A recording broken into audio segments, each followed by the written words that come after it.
नमस्कार, सबकी खबर.com के यूट्यूब चैनल पे आपका स्वागत है। मैं हूं रविंद्र जैन। आज मध्य प्रदेश में पत्रकारिता को लेकर मैं शुभ दिन मानता हूं, क्योंकि अधिकांश सरकारें नहीं चाहती कि उनके भ्रष्टाचार कोई भी समाचार पत्र उजागर करे। आज भारत सरकार के खिलाफ राष्ट्रीय स्वयंसेवक संघ के समर्थित अखबार दैनिक स्वदेश ने जो समाचार प्रकाशित किया है, जो समाचार प्रकाशित करने की श्रृंखला की घोषणा की है, मैं उसके लिए उन्हें साधुवाद देता हूं। नरेंद्र मोदी सरकार का एक मंत्रालय है विज्ञान और टेक्नोलॉजी मंत्रालय।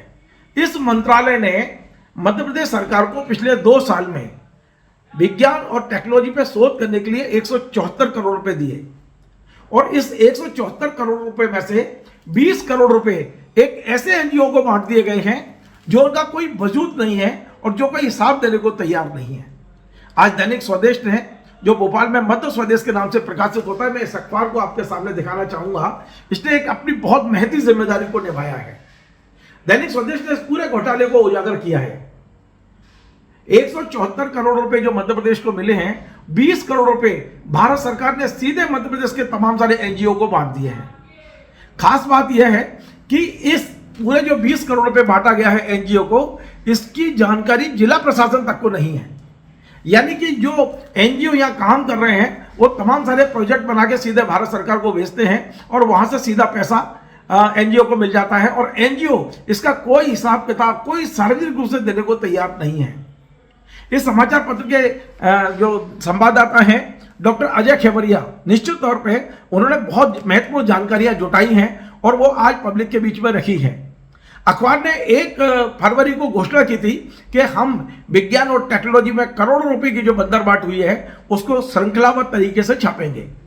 आज 4 फरवरी को इसकी पहली किस्त जब आई है, तो निश्चित तौर पर एक पत्रकारों के लिए इसके लिए खुशी की बात है कि जब सरकारें अपनी कमियों को छुपाने का काम करती हों, जब सरकारें भ्रष्टाचार को रोकने का और छुपाने का काम करती हों, तब इसी सरकार के समर्थित अखबार ने आगे आगे अपनी जिम्मेदारी को निभाया है। इस सरकार ने क्रमशः बताया है कि किस तरह से किस किस एनजीओ को कितना कितना पैसा दिया गया है। यद्यपि ये जो पहली किस्त है, इस किस्त में ग्वालियर चंबल संभाग पर फोकस किया गया है।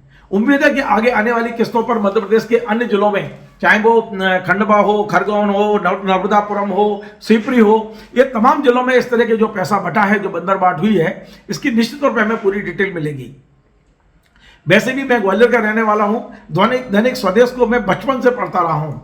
यह वो समाचार पत्र है जिसने आलोक तोमर जैसा एक सशक्त हस्ताक्षर पत्रकारिता के रूप में पूरे देश को दिया। यह वो समाचार पत्र है जिसने प्रभात झा जैसे एक तेजस्वी नेता मध्य प्रदेश को दिया।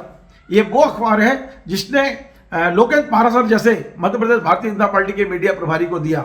इन तमाम लोगों ने इस स्वदेश अखबार से ही अपनी पहचान बनाई और अपने को पूरे स्थापित करने की कोशिश की।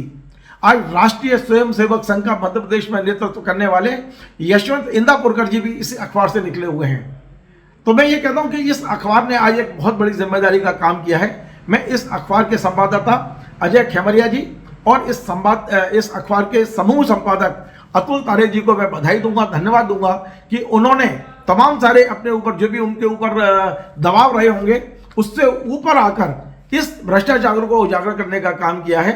और निश्चित तौर पे आने वाली किस्तों में ऐसी तमाम सारी जानकारियां हम सबके बीच आएंगी, तब जबकि तमाम सारी जो जांच एजेंसियां सोई पड़ी हैं, तमाम सारी जांच एजेंसी को आप लिख के दीजिए, कुछ करने को तैयार नहीं है। इस समाचार पत्र ने अपनी जिम्मेदारी को निभाया है।